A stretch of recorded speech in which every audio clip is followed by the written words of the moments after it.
referente al pecado, que básicamente todo el género humano nace con el pecado, ¿sí? De herencia de nuestros primeros padres, Adán y Eva. Decíamos que el hombre está corrompido, está muerto en sus delitos y pecados, así que independientemente de su origen étnico o del periodo en la historia de la humanidad que haya vivido o existido, el hombre nace pecaminoso. ¿Sí? Así es. Bien.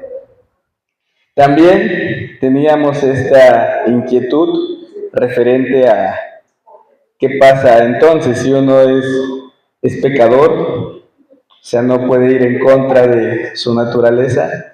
Y lastimosamente hay personas que utilizan esta verdad, es decir, que el hombre está muerto en sus delitos y pecados y el hombre está depravado totalmente, espiritualmente muerto, para decir, bueno, entonces, si yo le entrego mi vida a Cristo, pues puedo pecar, de cualquier manera el Señor me perdona. Claro que esta es una idea, un pensamiento completamente contrario a la Escritura. Un cristiano verdaderamente regenerado no pensaría de esta manera. Así que, precisamente en atención a esta cuestión, vamos a abordar de manera breve, aunque sí un poquito más, con más profundidad que las clases anteriores, ¿cuáles son estos dos cultos tergiversados o erróneos al Señor? Uno de ellos es el legalismo y el otro es el libertinaje. Ahora yo les pregunto, ¿habían escuchado hablar de esto anteriormente? Legalismo, libertinaje. Bueno, ahí tengo de manera breve a qué hacen referencia, pero alguien que quisiera decirme qué entiende por legalismo o libertinaje, si ya lo había escuchado con anterioridad, de manera breve. Libertinaje es hacer todo por libertad sin pensar las cosas. Sí, de hecho, en un contexto laico o un contexto extra eclesiástico, es decir, fuera de la iglesia, se utiliza también esta palabra, ¿no? Dicen, pues una persona con libertinaje, es decir, como dice la hermana, pues alguien que hace y obra sin pensar, ¿no? En las consecuencias de sus acciones o en las repercusiones. Sí, sí, va por ahí. Ahora, la otra cara de la moneda, el legalismo. ¿Han escuchado hablar del legalismo? Bueno, hace 8 días el pastor Ray predicó referente a esto.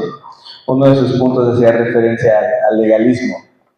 ¿Alguien recuerda qué es lo que decía el pastor? Sí, la hermanita Raquel. Legalismo es algo que se quiere hacer exactamente al pie de la letra como los fariseos que querían que los demás hicieran todo eso. Pero después nos habla que ustedes mismos llevan, que tenían que ser al pie de la letra exactamente muy rigurosos, que tenían que sujetarse a la ley y cumplirla. Sabemos que nadie la puede cumplir. Y pues el libertinaje es de que, bueno, tengo libertad, ahora estamos por la gracia, entonces puedo hacer lo que quiera, me puedo arrepentir cuantas veces quiera, puedo pecar, y lo hago ya muy deliberadamente. Así es. Extiendo todo lo que hay, todo lo que hay que hacer, entonces no voy a pedir perdón. Así es. Sí, sí. Básicamente esto hace referencia a estas dos palabras, estos dos conceptos. Y, bueno, como dice la hermana, el legalismo hace referencia a una corriente doctrinal en la cual las personas quieren cumplir la ley de Dios, ¿sí? Pero yendo un poquito más allá, ellos lo hacen bajo el entendido, erróneamente, de que el cumplimiento de la ley de Dios les hace ganar el favor de Dios. Pero ahorita vamos a hablar referente a eso. Bien. Legalismo. ¿Qué pasa con el legalismo? El legalismo es erróneo y errado. ¿Por qué? Porque está enfocado en el hombre. A eso hace referencia a la cosmovisión antropocéntrica. Es decir, cuando hablamos referente al legalismo ya no hacemos a Dios el protagonista, hacemos al hombre el protagonista. Entonces, el hombre deja de ser objeto, por ejemplo, de la gracia del Señor, deja de ser el receptáculo, deja de ser quien recibe la gracia divina y se convierte en sujeto del mérito. Es decir, el hombre obra y actúa y Dios, es lo que piensan ellos, se va a sentir orgulloso, se va a sentir feliz, complacido de estas personas. Justo como comentaba la hermana Raquel, los principales exponentes, los fariseos. Cuando hablamos de legalismo, tenemos que recordar durante el ministerio terrenal de Jesucristo cómo constantemente esta secta del judaísmo lo increpaba, constantemente lo cuestionaba, constantemente lo contrariaba, iba en contra de lo que él enseñaba y predicaba. ¿Alguien recuerda algo breve referente a los fariseos? ¿Quiénes eran los fariseos? ¿Qué hacían los fariseos? Bueno, ahorita ya dije un poco, pero ¿quiénes eran estos fariseos? Se ponían en la calle donde todos podían verlos para que todos vieran que sabían mucho y que eran muy santos, de una forma en la que llamaban la atención, pues para que pudieran notar que ellos eran perfectos. Así es, personas hipócritas, básicamente, ¿sí? Que se ponían, el mismo Señor Jesucristo lo menciona durante el Sermón del Monte, que se ponían en las calles, en las esquinas, a orar para que todos los vieran. Y es bastante revelador cómo el mismo Señor Jesucristo les dice, por ejemplo, hablando referente a esta cuestión, ya recibieron su recompensa. Es decir, cuando ellos eran vistos de los hombres y los hombres pensaban que eran personas muy religiosas, muy entregadas al Señor, esa era su única recompensa. Es decir, la honra humana, porque al final del día no estaban obrando conforme a la voluntad de Dios. Pero bueno, los fariseos creían que gozaban de una predilección étnica. Si recordamos, inclusive desde antes de que comenzara el ministerio terrenal de Cristo, ¿quién era el encargado de abrir el parteaguas para que el Señor Jesucristo comenzara su ministerio? ¿Alguien recuerda? Juan el Bautista, así es. Si recordamos, el Bautista, antes de que, valga la redundancia, bautizara al Señor Jesucristo, ya estaba en el desierto, predicando y bautizando. Y él decía, detrás de mí viene alguien a quien yo no soy digno ni de atar sus sandalias. Pero bueno, en uno de estos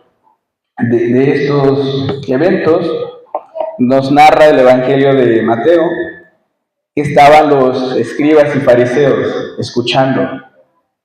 Y el Bautista era una persona tajante, era una persona directa, no se andaba con indirectas, ¿no? Era como de, pues, ahí de manera superficial digo una verdad y a medias. No, él directamente acusaba a los escribas y fariseos. Si a escribas y fariseos hipócritas, nido de víboras. En Mateo 3:9, el Bautista les recrimina algo que ellos ostentaban, algo de lo que ellos hacían una presunción. Bueno, es que nosotros somos descendientes de Abraham. Nosotros, fariseos, somos hijos de Abraham.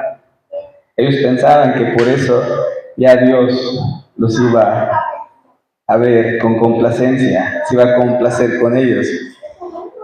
Pero ¿qué dice el Bautista en Mateo 3:9? Dice, no se jacten de que son descendientes de Abraham, porque yo les digo que Dios mismo de estas piedras podría levantar a hijos de Abraham.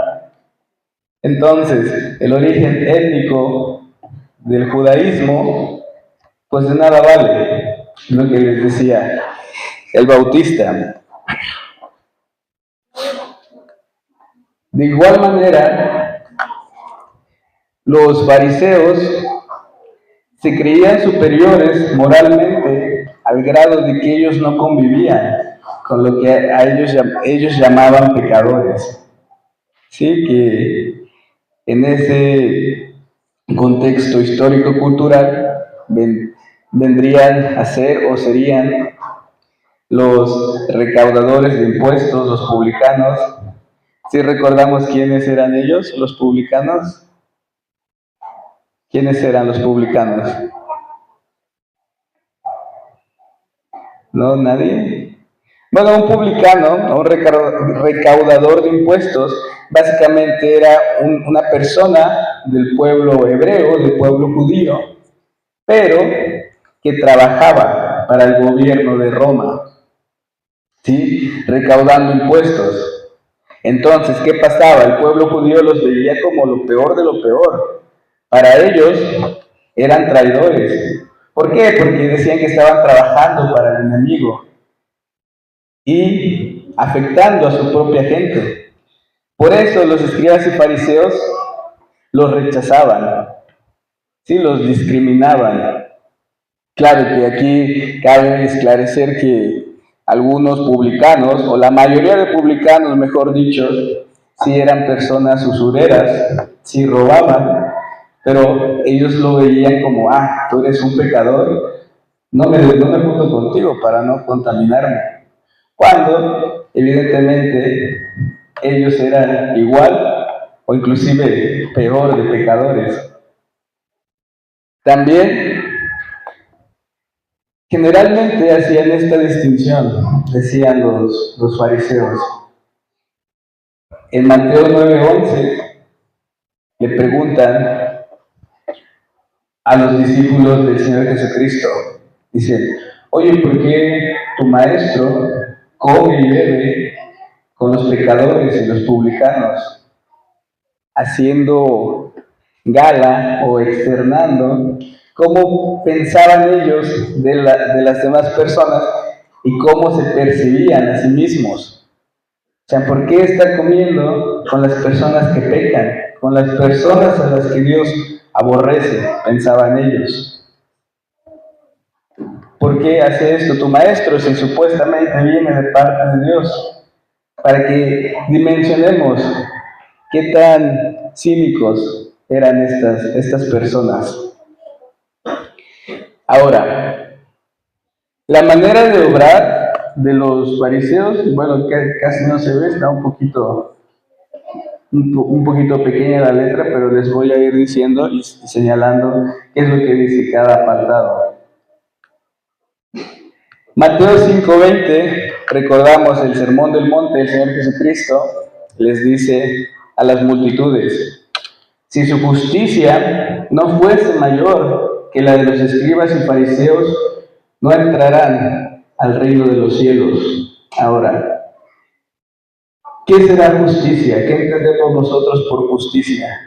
¿Qué viene a nuestra mente cuando escuchamos justicia? ¿Qué es esto? Que lo ocupamos todo el tiempo cuando decimos, oye, esto no es justo, esta es una injusticia. ¿Qué será entonces la justicia para ustedes?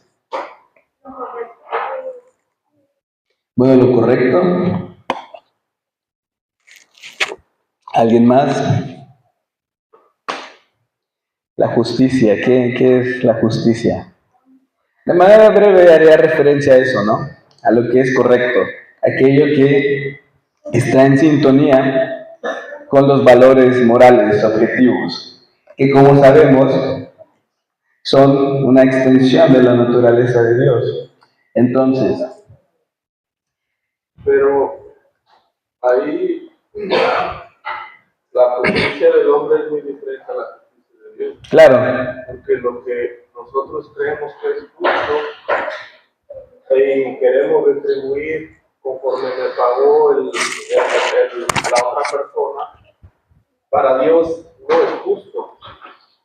Perdona a tu hermano que te ofende. Para nosotros no es justo perdonar al que te ofendió.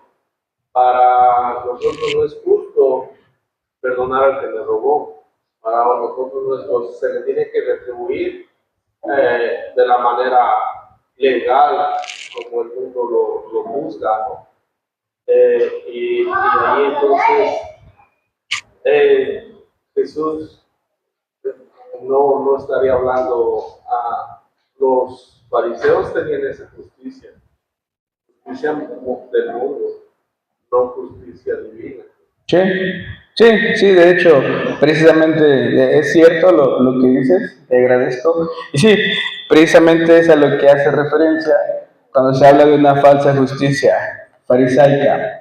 Es decir, aquello, como comentas, que los fariseos creían que era correcto. Aquello a lo que ellos se abocaban y se supeditaban para obrar, de modo que ellos creían que estaban obteniendo el favor divino. Claro, esto es contrario a la justicia verdadera o la justicia divina. Que de hecho, la falsa justicia de los fariseos, lo que ellos erróneamente consideraban conforme a la voluntad de Dios, se ve reflejado en dos aspectos. Uno de ellos es la doctrina leudada. El Señor Jesucristo a sus discípulos, después de efectuar una de las dos alimentaciones a las multitudes, recordamos cuando multiplica los panes y los peces, les dice en el Evangelio de Mateo 16, guárdense de la levadura de los fariseos. Ellos, los discípulos, se confunden y piensan, bueno, la levadura, estoy parafraseando, ¿no? La levadura, o sea, lo dice porque acabamos de dar pan y sobró pan, ¿o de qué habla? Estaban pensando, o sea, tengo que guardarme del pan del que comen los fariseos, tengo que guardarme de esto, pero no, el versículo 16:12 esclarece que cuando el Señor Jesucristo les dice que se guarden de la levadura, está hablando de la doctrina errada que tenían los fariseos. ¿Cuál era esta? Ellos tenían una observancia tergiversada de la ley. Mateo 12:2. Estoy mencionando varios versículos porque hacen referencia al obrar de los fariseos. Mateo 12:2, los fariseos vuelven a preguntar al Señor Jesucristo ahora y le dicen, oye, ¿por qué tus discípulos hacen lo que no es debido en el día de reposo? Recordamos que los apóstoles, los discípulos, recogieron espigas para alimentarse el día del reposo, ¿sí? Cuando la ley determinaba que el sábado, el día de reposo, como el nombre sugiere, es para guardar el reposo, ¿no? Pero ¿qué hacían estos fariseos? Llevaban la aplicación o el cumplimiento del mandamiento a una manera tan tergiversada y errónea que para ellos era más importante el guardar el sábado que hacer lo que es bueno, ¿sí? Lo cual el Señor Jesucristo les recrimina y les esclarece, por ejemplo, en Mateo 23, este capítulo tan ilustrativo de esta materia, les dice, ay de ustedes, escribas y fariseos hipócritas, que diezman la menta, el comino, pero se olvidan de lo importante de la ley, que es la justicia. Es decir, y les dice en ese mismo verso, en ese mismo capítulo, ustedes tenían que hacer esto, es decir, el diezmar conforme a la ley. Aquí hago un paréntesis, estoy hablando del diezmo del antiguo pacto, ¿sí? Entonces, esto tenían que hacer, les dice los fariseos, les dice el Señor Jesucristo a los fariseos, sin dejar de lado lo más importante de la ley, que es la fe, que es la justicia. Pero los fariseos no entendían esto. Ellos decían, bueno, yo estoy cumpliendo con el día de reposo no hacer nada. O sea, si en el día de reposo mi hermano, bueno, si una persona, los fariseos no hablaban en términos de hermandad, si una persona necesita mi ayuda en el día de reposo, yo lo voy a ayudar, porque si ayudo a esta persona, estoy yendo en contra del mandamiento de Dios. O sea, imaginemos qué tan trastocada y tergiversada era la mentalidad de estos hombres. Se jactaban de complacer al Señor y con su obrar totalmente pecaminoso hacían todo lo contrario. Pero no conforme con eso, es decir, no conforme con aplicar la ley de Dios de una manera errónea, ellos iban más allá. Y ellos no se limitaban a tratar porque no lo hacían evidentemente, a tratar de cumplir lo que estaba de manera explícita en la Torá o en la ley. ¿Qué hacían ellos? Ellos tenían también su tradición, es decir, estos mandamientos humanos, esos mandamientos que no figuraban en la ley, pero que ellos se tomaron la libertad de recopilar y de aplicar, y hasta cierto punto inclusive le daban una preponderancia mayor a esta tradición que a la misma ley. O sea, imaginémonos qué es eso. Mateo 15:2 nos da un ejemplo tangible de esto. Nuevamente, los fariseos van con el Señor y le dicen, oye, ¿por qué tú y tus discípulos no se lavan las manos para consumir alimentos y están quebrantando la tradición de los ancianos? ¿Por qué? Porque ellos pensaban que uno se contaminaba, es decir, uno estaba haciéndose inmundo cuando comía con las manos sucias. Por las leyes sanitarias de la ley de la Torá. Pero ¿qué les dice el Señor Jesucristo?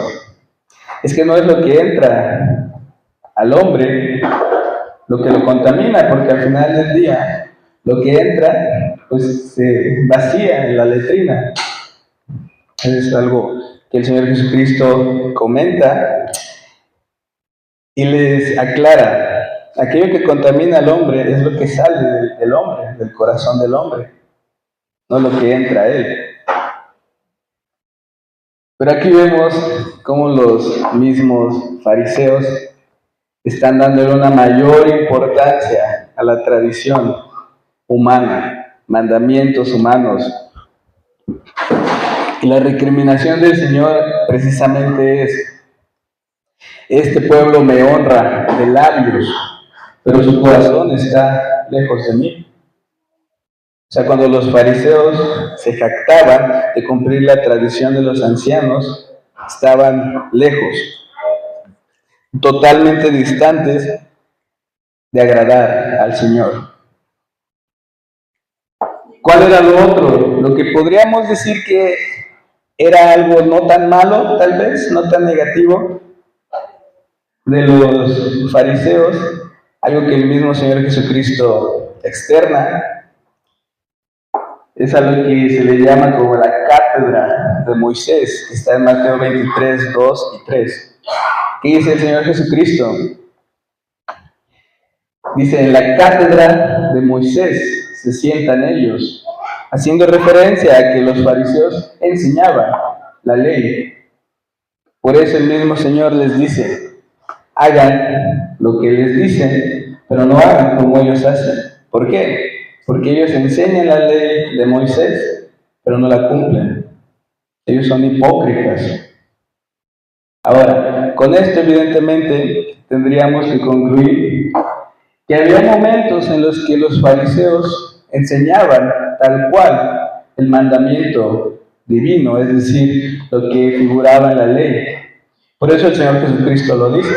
Claro que había otros momentos en los que no la enseñaban y enseñaban cosas humanas, meramente humanas. Pero lo verdaderamente relevante aquí es que hay una omisión en la aplicación de la ley por parte de los fariseos, lo que les comenté hace unos segundos. Lo que les comentaba hace unos segundos, los fariseos enseñaban la ley, pero no la cumplían. Eran hipócritas. Ahora, parecidos a estos hombres, parecidos a los fariseos, tenemos a los judaizantes. ¿Qué será un judaizante? También ya el hermano Alex predicó referente a eso, también el pastor Ray predicó referente a los judaizantes. ¿Qué es un judaizante? ¿Qué recordamos de esta palabra? Ahí está el punto, ¿no? Eran los fariseos. Bueno, sí, gracias. Ahí está la respuesta, ¿no? Los judaizantes generalmente provenían de la secta del fariseísmo, es decir, eran fariseos que habían recibido el Evangelio.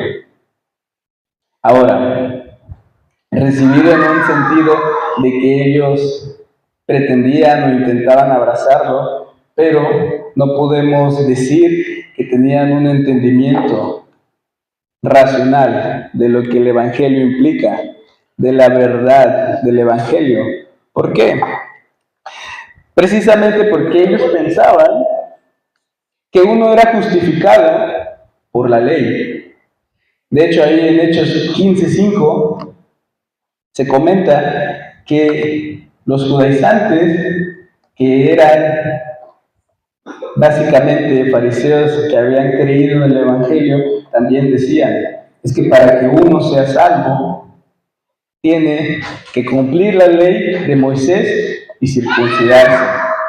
Es decir, ellos no creían en que se era salvo únicamente a través de la obra de Jesucristo y de poner la fe a través de la gracia por la providencia divina en el sacrificio de Cristo. No, ellos decían, bueno, está bien que creas que Jesucristo es el Mesías y que se entregó por los pecados, pero te falta algo más. Te falta cumplir la ley y te falta circuncidarte. Para esos creyentes, hermano, realmente eran creyentes porque si no entendían que el creer en el Señor Jesucristo, cómo querían arraigar otra vez la ley para con su vida. Realmente el Espíritu Santo los había sellado o había nacido de nuevo.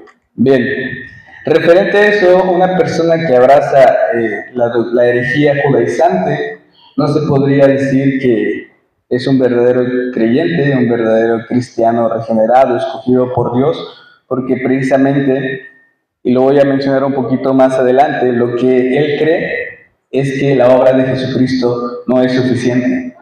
Y eso es una completa herejía. Entonces, ¿qué sucede? Al menos se nos da el testimonio de una persona muy importante en la historia del Nuevo Testamento que cayó en esta herejía, pero que el Señor, por su gracia, conforme a su providencia, lo sacó de la misma, que es precisamente el apóstol Pedro, ¿sí? Pero, bueno, volviendo a la respuesta, no se nos dice si estas personas, o sea, como tal, se retractaron, es decir, los fariseos que eran judaizantes, entonces tendríamos que pensar, bueno, al final del día creo que no es tan relevante tratar de ver si en verdad se arrepintieron o no, sino que al final del día el testimonio escritural lo que nos pone de manifiesto es que esta es una herejía, ¿sí? Quien la cree, quien la abraza, no le pertenece al Señor, ¿sí? Bien. Dos aspectos muy importantes, o dos aspectos relevantes que ellos sostenían. El primero de ellos, la circuncisión. ¿Por qué? Según Génesis 17:10, la circuncisión en los varones era la señal de que pertenecían al pueblo de Dios. Si recordamos en este verso, Génesis 17:10, Dios le dice a Abraham que a través de la circuncisión se dará testimonio de qué persona pertenece a su pueblo, ¿sí? Entonces, ¿qué es lo que sucede? Pues los fariseos judaizantes dicen, ahí está. O sea, si uno no es circuncidado, no puede pertenecer al pueblo de Dios, porque es algo que viene desde Abraham. O sea, ¿cómo vamos a ir en contra de esto? ¿No? Lo que ellos no entendían precisamente es que se trataba del antiguo pacto, el cual fue renovado por nuestro Señor Jesucristo. Ellos seguían viviendo bajo la ley y no bajo la gracia. ¿Por qué? Porque al final del día, la misma circuncisión apuntaba a la obra de Jesucristo. Porque pensemos en esto, si la circuncisión de alguna u otra manera daba indicio de que una persona era aceptada por Dios y que le pertenecía a Dios, ¿cómo es la forma en la cual o a través de la cual nosotros, cristianos regenerados, somos, se puede decir, aceptados por el Señor conforme a su voluntad? ¿Cómo es que nosotros dejamos de ser enemigos de Dios y ya le pertenecemos, ya somos parte de su pueblo? ¿Cómo es que nosotros lo somos? ¿Cómo gozamos de este beneficio? A través de la obra de Jesucristo, así es, poniendo la fe en la obra de Jesucristo. Ahí está la falsedad de las doctrinas que imparten muchas iglesias que también pertenecen al protestantismo, ¿no? Que no se sujetan a los católicos o a la iglesia comunes, ¿no? Muchos siguen, hay iglesias sabadistas que le dan el mérito al sábado todavía. Hay iglesias, varias denominaciones que están yendo, siguen creyendo que por hacer obras van a ser salvos. Aquí es lo que decían los fariseos. Y tienen que creer, pero tenemos también que creer en la promesa de Dios. Entonces iríamos en contra de esa promesa y iríamos en contra de Dios, porque Él está prometiendo que al circuncidarse eres del pueblo de Dios, eres pueblo escogido para Dios. Y eso es lo que el creyente ahora debe de entender, que la única forma de llegar a Dios es Cristo Jesús. No hay nada más que podamos hacer nosotros.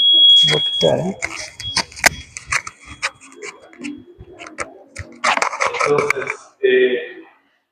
pues saber diferenciar de lo que creemos y lo que otras personas nos quieren hacer creer.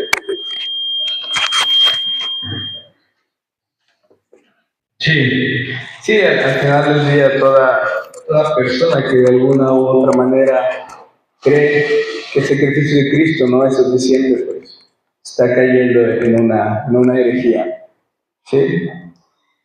Respecto a la circuncisión, como les comentaba, es una tipología o apuntaba al sacrificio de Cristo, porque el mismo apóstol Pablo, tanto en Romanos 2:29 como en Colosenses 2:11, hace referencia a que en el primer verso dice, porque no es judío aquel que está circuncidado externamente, sino aquel que está circuncidado en el corazón, a través de la obra del Espíritu Santo. Y Colosenses 2:11 habla de una circuncisión que es de Cristo, es decir, la circuncisión del antiguo pacto apuntaba a la obra salvífica de nuestro Señor Jesucristo en el nuevo pacto. De manera equiparable a la observancia de la ley, como ya mencionamos, los judaizantes decían, bueno, es que tengo que cumplir la ley. Pero ¿qué pasa? Como vimos en clases anteriores, la ley no justifica. Según Romanos 3:20 y Gálatas 2:16, nadie va a ser justificado por las obras de la ley, todo lo contrario. La ley lo que hace es condenarnos, no porque la ley sea mala, sino porque nosotros somos malos. ¿Sí? Cuando llevamos nuestra pecaminosidad hacia la ley, lo que hace la ley es evidenciar nuestro pecado y hacerlo todavía más pecaminoso. Entonces, la ley no va a justificar a nadie. ¿Por qué? Porque al final del día la ley es el ayo que nos conduce a Cristo, como dice el apóstol en Gálatas 3:24. ¿Qué era un ayo? Un ayo era un esclavo encargado de llevar a los niños a la escuela a tomar clases. Entonces, el apóstol utiliza esta analogía para decir, bueno, la ley no te va a salvar, no te va a justificar. ¿Qué hace la ley?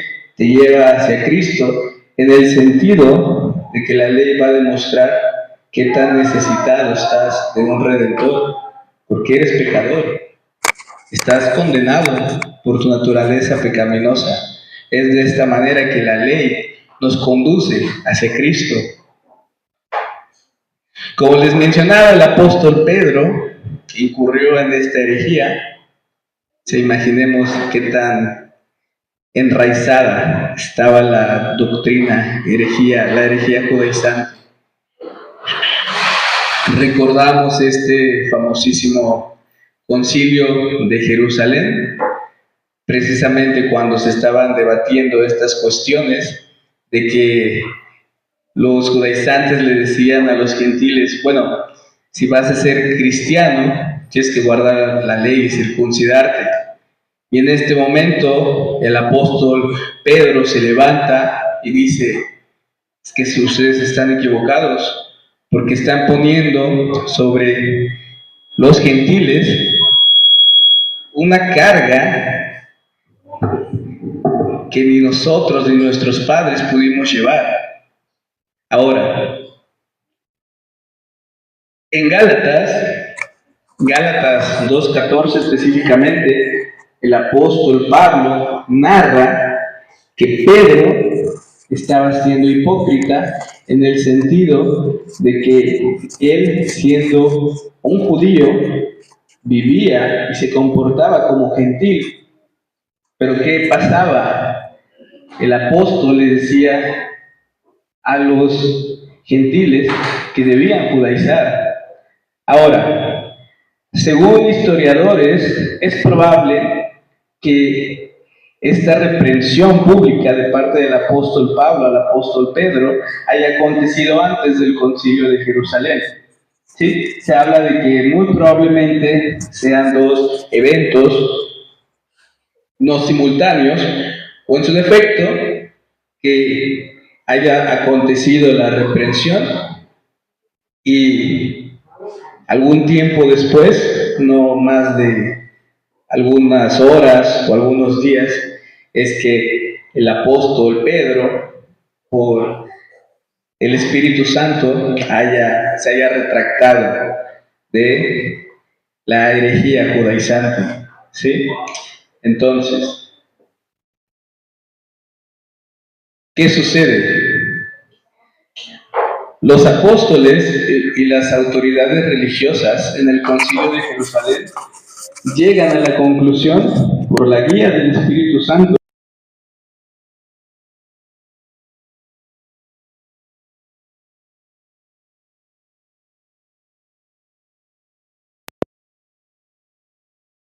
bueno, a ustedes les recomendamos, les externamos por el Espíritu Santo que se abstengan de aquello que es sacrificado a los ídolos, de sangre, de la carne de animales estrangulados y de la inmoralidad sexual. Esa es la conclusión del Concilio de Jerusalén en Hechos 15, 28 al 29. Ahora, ¿por qué es que esta herejía le priva al Señor Jesucristo de su gloria? Como ya mencionábamos,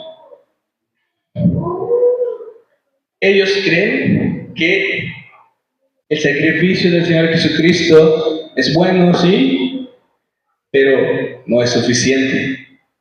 Dicen, bueno, como mencionábamos, cree en el Señor, pero te faltan obras.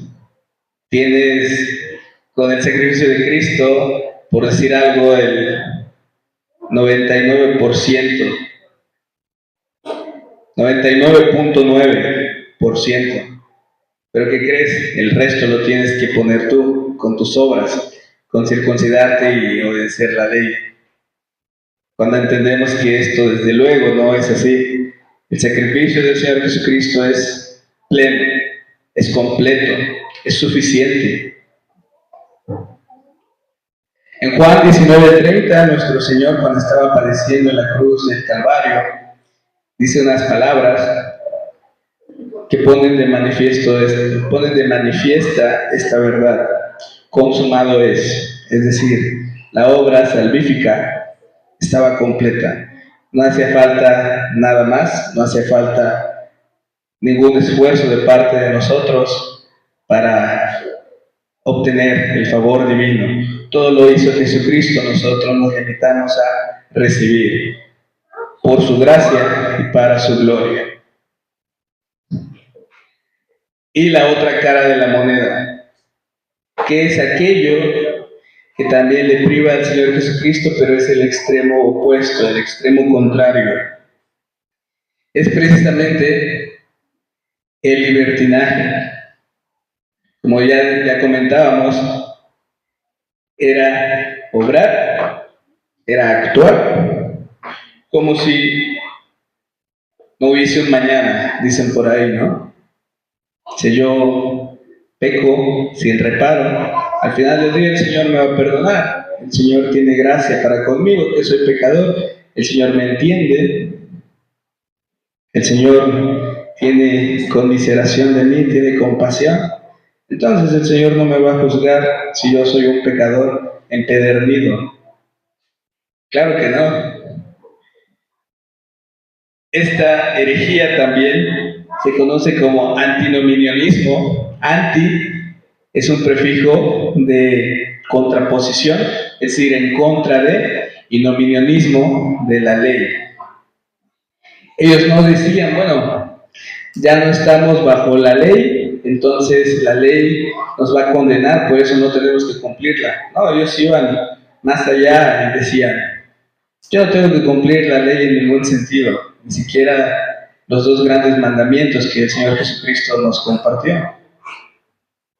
No es necesario, estamos bajo la gracia, el Señor nos perdona. Claro que no. Un ejemplo muy claro de esta postura es la iglesia de Corinto. Entendemos que los corintios vivían en una zona, era una zona en la que había muchísima inmoralidad en todos los sentidos, inmoralidad sexual, bipartidismo, idolatría. Era un sitio pesado, como quien dice, ¿no? Si recordamos, en 1 Corintios 5, 1 y 2, el apóstol Pablo, cuando les escribe a ellos, les recrimina y los exhorta. Les dice, ¿cómo es posible que haya una inmoralidad de esta magnitud y ustedes la celebran? Si hacemos memoria, había una persona, un hombre, que estaba manteniendo una relación adúltera con la mujer de su padre. E inclusive dice el apóstol, esto es algo que ni siquiera los gentiles hacen. ¿Sí? Esto es algo que ni siquiera los de afuera hacen. Y aquí en la iglesia se está llevando a cabo y ustedes lo celebran, ustedes no lo recriminan, no lo reprenden.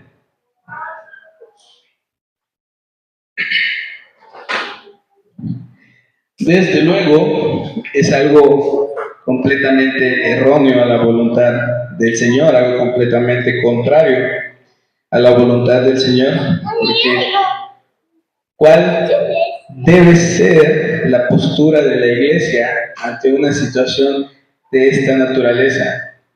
El mismo apóstol nos lo menciona en versículos más adelante, 1 Corintios 5, 11 y 13, dice, de hecho, inclusive desde el verso 10, les dice, yo no les he mandado a que ustedes se abstengan de la convivencia con los de afuera, porque si así lo hiciera, tendrían que salir de este mundo, dice el apóstol. O sea, yo no les digo que se priven de convivir con pecadores, ¿sí?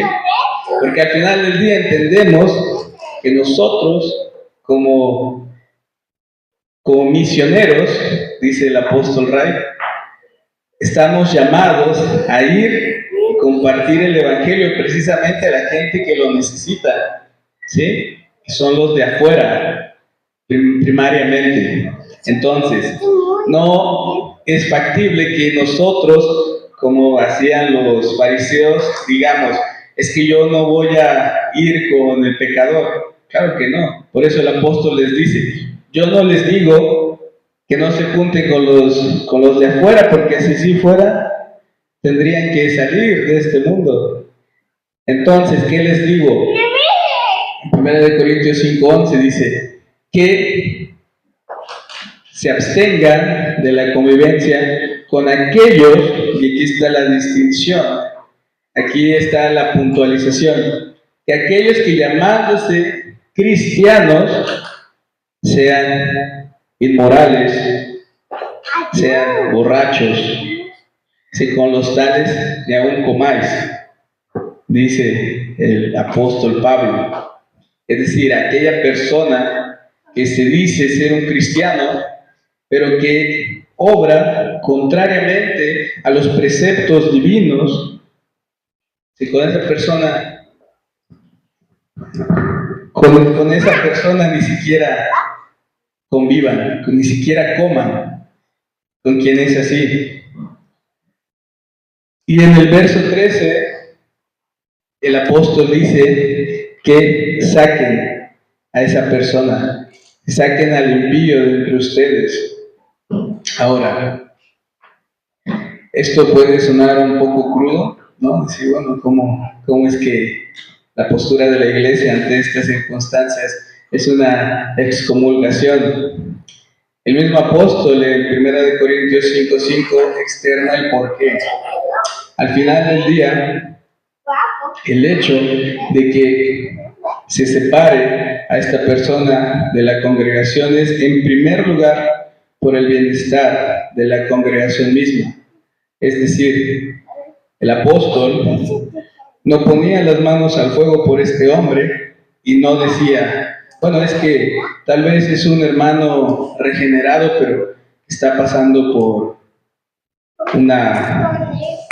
algo contradictorio, ¿no? Pero por una etapa difícil en su vida.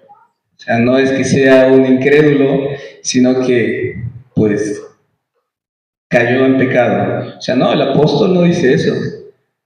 ¿Por qué? Porque el apóstol entiende que independientemente de si esta persona en verdad le pertenezca al Señor Jesucristo o no, el apóstol no lo sabe. Él vela, en primer lugar, por el bienestar de aquellos que sí dan fruto digno de arrepentimiento.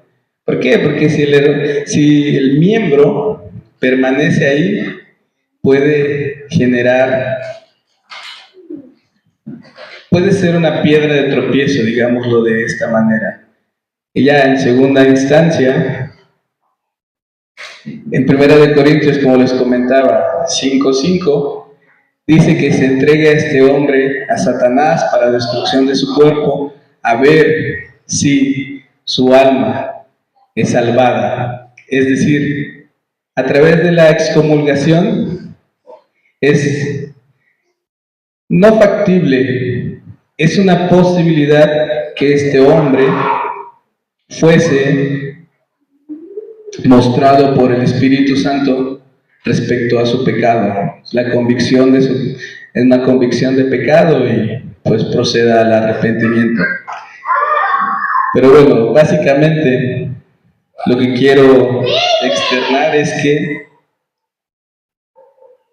el libertinaje es tan sobrio y tan severo que la indicación del apóstol es aquella persona que vive en libertinaje debe ser excomulgada. Al final del día, esto, aunque no lo parezca, pues también es un acto de amor. Ahora,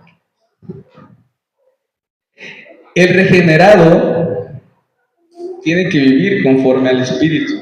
Romanos 8:9 dice que nosotros ya no vivimos conforme a la carne, sino conforme al Espíritu. Si es que el Espíritu de Dios habita en nosotros. También termina diciendo, si alguien no tiene el Espíritu de Cristo, no es de Él. Es decir, aquella persona que hace de la gracia de Dios un libertinaje, como dice Judas 4, es un impío.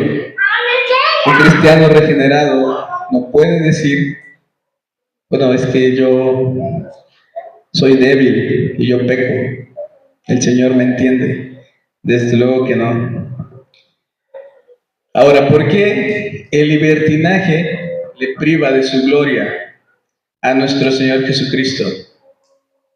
Porque aquella persona que vive en libertinaje pisotea y tiene por inmunda la sangre de Cristo, como dice el escritor de Hebreos en Hebreos 10:29. Dice que aquellos que pecan deliberadamente tienen por inmunda la sangre del pacto y afrentan al Espíritu de verdad. Entonces, la única forma en que un impío o alguien que vive en libertinaje glorifica al Señor, evidentemente no es por su manera de vivir. Esto está más que claro. Pero el apóstol sí nos dice de qué manera los impíos, los incrédulos o los libertinos glorifican al Señor. Y esto es precisamente cuando existe un contraste o se hace un contraste entre aquellos cristianos regenerados que viven conforme a la voluntad de su Señor y aquellos impíos que no lo hacen.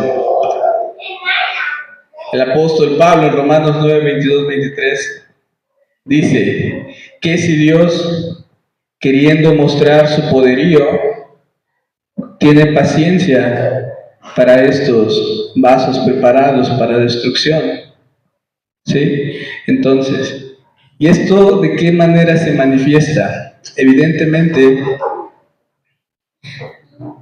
entendemos que la obra salvífica, la obra redentora de nuestro Señor Jesucristo, tiene las dos caras de la moneda en cuanto a la aplicación hacia el género humano. Tenemos por un lado a los elegidos y predestinados para salvación conforme a la voluntad de Dios, y la otra cara de la moneda son aquellos que son pasados por alto, ¿sí? Entonces, cuando se piensa en los impíos y lo contrastamos con la manera o con el cómo nuestro Señor Jesucristo nos redime y nos salva de lo que nosotros merecíamos, el Señor Jesucristo al final del día recibe mayor gloria. Pero esa es la única manera en la que un libertino o un incrédulo de alguna u otra forma contribuye a una glorificación al Señor. Es cuando se hace ese contraste referente a la bendición que reciben los escogidos del Señor y el destino deparado para aquellos que no le pertenecen. Entonces yo sí digo, bueno, sí, bueno, para el creyente que cree que o se justifica por sus pecados, porque dice que vive en la gracia, realmente él no ha nacido de nuevo y debe de preocuparse. No debe de vivir de esa manera, escudándose en todo momento que peca o sus actitudes son en contra de las cualidades del Señor Jesucristo, que porque es carne. Sí, así es. Digo, aquí son dos verdades complementarias, o son dos aspectos complementarios de una verdad, o de la realidad. Por una parte, es cierto que nosotros tenemos el vestigio del pecado en los miembros, la ley de los miembros, que menciona el apóstol Pablo en Romanos 7, es decir, nuestra carne tiene una predilección por el pecado, tiene una predilección por hacer aquello que es contrario, sí, a la voluntad de Dios. Pero aquel cristiano que es regenerado no vive conforme a la carne, sino conforme al Espíritu. Es decir, que el Espíritu es quien nos guía y nos dirige a vivir de modo que agrademos al Señor, no tanto por las cosas que hagamos o por cómo nos esforzamos, sino porque al final del día, inclusive nuestras buenas obras provienen de Dios, o sea, provienen de su Santo Espíritu y son predestinadas por Dios mismo. Entonces, sí, seguimos siendo pecadores, sí pecamos, pero somos pecadores justificados a través de la obra del Señor Jesucristo.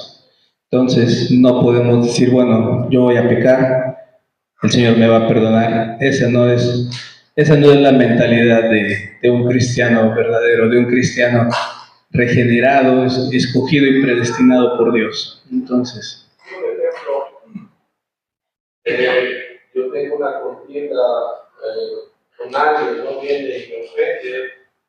Yo como cristiano, como creyente, las cualidades que tengo que tener es humildad, ser paciente con esta persona. No comprende lo que yo soy, ¿no? Porque es lo que dice la palabra, yo tengo que tener paciencia. Entonces, yo al momento de responderle de la misma manera, entonces estaría, ahí es cuando dices, es que soy carne, yo lo estoy haciendo porque todavía tengo esa debilidad, lo cual es tú tienes al Espíritu Santo y has sido liberado de eso. Tú ahora tienes el control de alegrarte, de enojarte o de no enojarte. Y lo que nosotros como creyentes lo que debemos de hacer es no airarte, no enojarte, no contestarle de la misma manera que está contestando él. Entonces, para que todavía no tiene esa capacidad, ¿cómo hago? ¿Cómo puedo tener esa capacidad? Para el que no tiene la libertad para no pecar, esa es tu pregunta. Para no enojarme con aquel, no responderle de la misma manera que está respondiendo. ¿Cómo no lo hago?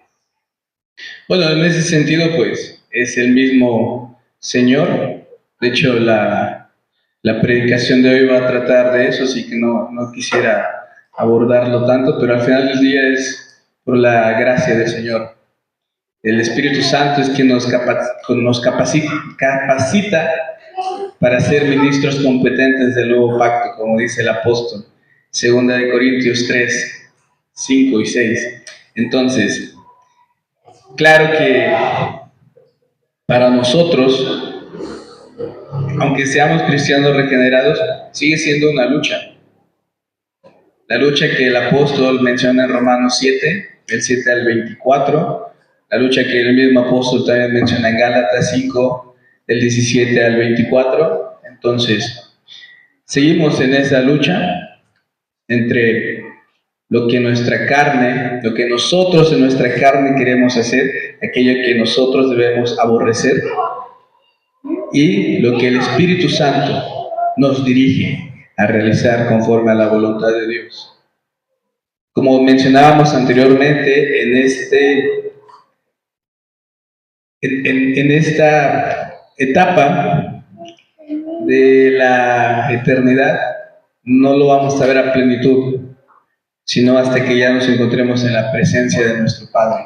Es que ya no va a haber pecado, allá no va a haber predilección por lo que es malo, ahí no, allá vamos a tener plenitud de gozo por la eternidad.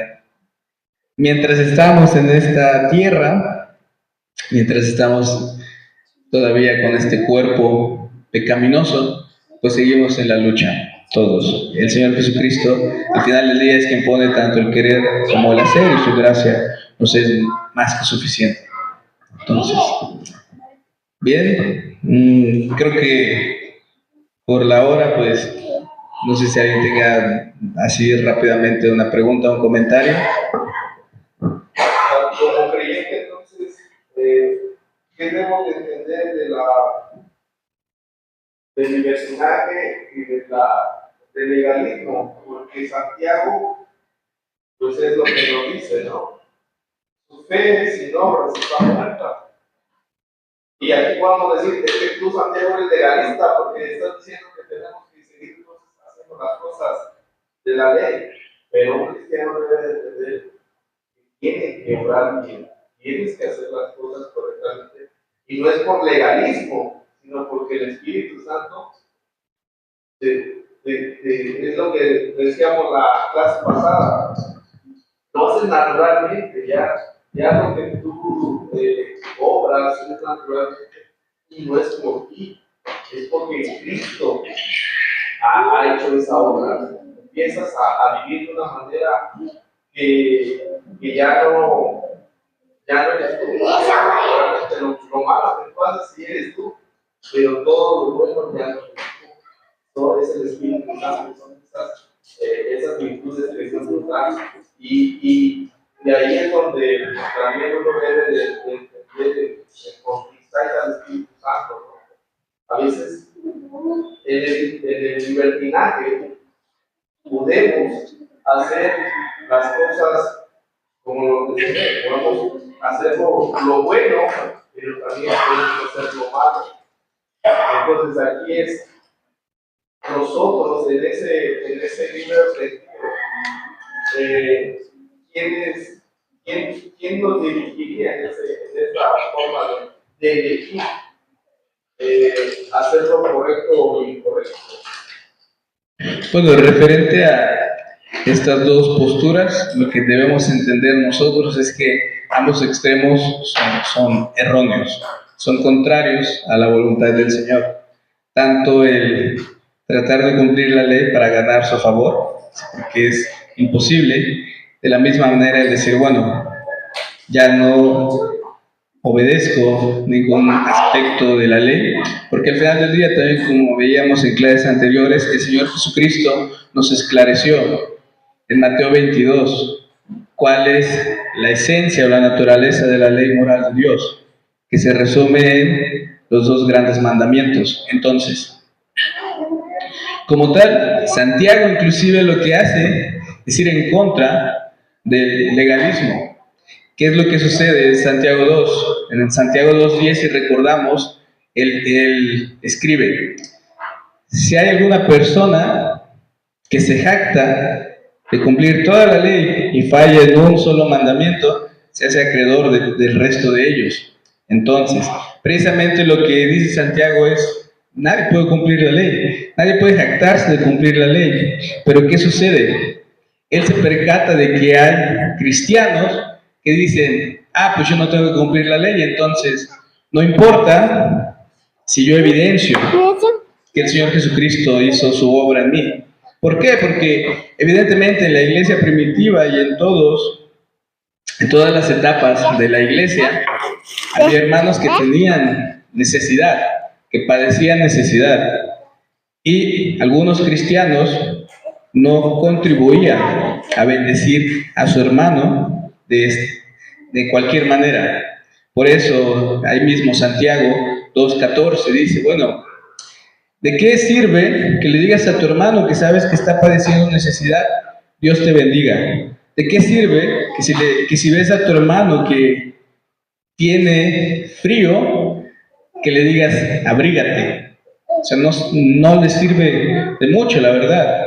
Entonces, con esto, Santiago lo que está diciendo es: no es que ustedes deban hacer obras para agradar a Dios, no es que ustedes deban cumplir la ley para agradar a Dios, porque si tratan no van a hacerlo.